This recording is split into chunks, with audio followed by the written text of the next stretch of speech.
안녕하세요. 내주한교회의 박미나 목사입니다.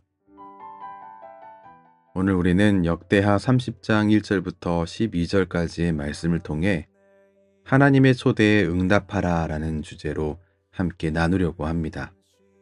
하나님께서 한 사람 한 사람을 향해 보내신 이 초대에 우리도 응답하는 자리가 되기를 소망합니다.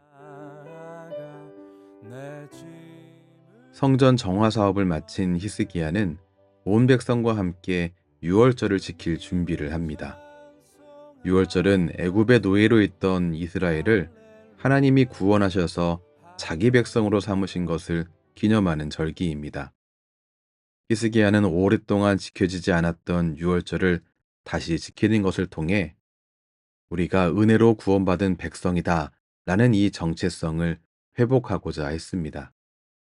여러분, 우리의 신앙도 마찬가지입니다.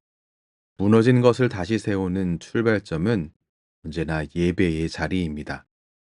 예배는 단순한 종교 행사가 아니라 하나님의 백성으로 서는 자리이기 때문입니다. 주일 예배도, 가정 예배도, 개인 경건 시간의 회복도 우리의 믿음을 다시 세우는 첫걸음입니다. 지금이 바로 예배의 자리를 붙드는 시간이 되어야 합니다.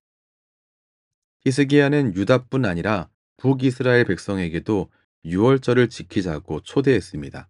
1절 말씀 보시죠. 히스기야가 온 이스라엘과 유다의 사람을 보내고 또 에브라임과 므낫세에 편지를 보내어 예루살렘 여호와의 전에 와서 이스라엘 하나님 여호와를 위하여 유월절을 지키라 하니라. 그는 분열된 북이스라엘에게 손을 내밀었습니다. 온 이스라엘이 하나님의 용서와 은혜 안으로 돌아오기를 바랬기 때문입니다. 6절부터 9절에는 이 편지의 핵심이 기록되어 있는데 핵심을 요약하면 이렇습니다. 하나님께 돌아오십시오. 은혜롭고 자비로우신 하나님이 여러분을 두 팔 벌려 맞아 주십니다. 여러분, 복음은 분열, 상처, 그리고 현실의 장벽을 넘어서 전해야 할 소식입니다. 내가, 우리 가족이 혹은 우리 공동체가 이 복음을 누리고 있는 것만으로는 충분하지 않습니다. 복음은 우리의 입술과 삶으로 경계를 넘어 전해야 할 초대입니다. 히스기야가 경계를 넘어 편지를 보냈던 것처럼 우리도 가정과 직장과 이웃, 멀어진 관계에 손을 내밀어야 합니다. 과연 나는 오늘 누구에게 복음을 전할 수 있을까? 오늘 함께 나누는 이 말씀을 통해 떠오르는 그 한 사람이 하나님께서 우리를 통해 초대하고자 하시는 대상일 수 있습니다. 히스기야가 유월절 초대를 했을 때에 반응은 두 가지였습니다. 대부분은, 여러분 대부분은 조롱과 비웃음이었습니다. 그런데 아셀과 므낫세, 스불론 지역의 일부 사람들과 유다 백성은 초대에 응했습니다. 복음을 전할 때도 이와 같습니다. 하나님의 뜻에 순종하여 복음을 전할 때 우리도 환영받지 못하고 조롱의 대상이 되기도 합니다. 그게 때로일 수도 있지만 대부분일 수도 있습니다. 그리고 이런 반응은 우리의 마음을 위축시키고 초대의 메시지를 전하고자 하는 의지를 꺾어버립니다. 그러나 우리는 잊지 말아야 할 중요한 사실이 있습니다.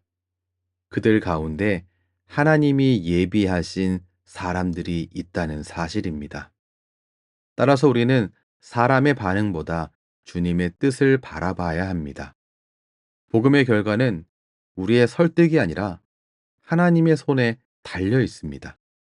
오늘 12절 말씀 보시면 유다 사람들에게 하나님의 손이 임하사 그들을 한 마음으로 감동시키사 왕과 방백의 명령을 좇게 하셨더라. 이렇게 기록되어 있습니다. 우리가 설득하는 것이 아니고요. 하나님께서 하시는 겁니다. 우리는 단지 초대하는 통로일 뿐입니다. 사람의 마음을 움직이시는 분은 하나님이십니다.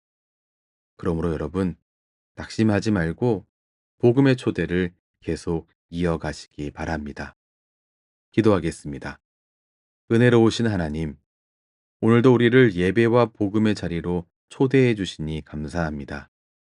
우리가 사람의 반응이 아니라 주님의 뜻을 바라보며 담대히 복음을 전하는 통로로 서게 하여 주시옵소서. 조롱과 거부 속에서도 낙심하지 않고 하나님의 손에 감동된 마음으로 순종하게 하여 주시옵소서. 우리의 가정과 공동체가 하나님의 초대에 응답하는 공동체가 되기를 원합니다. 예수님 이름으로 기도합니다. 아멘. 주님을 찬송하면서 하나님의 초대는 오늘도 계속되고 있습니다. 그 초대에 응답하여 또 누군가를 초대하는 그런 통로로 서시기 바랍니다. 지금까지 내주한 교회 박미나 목사였습니다.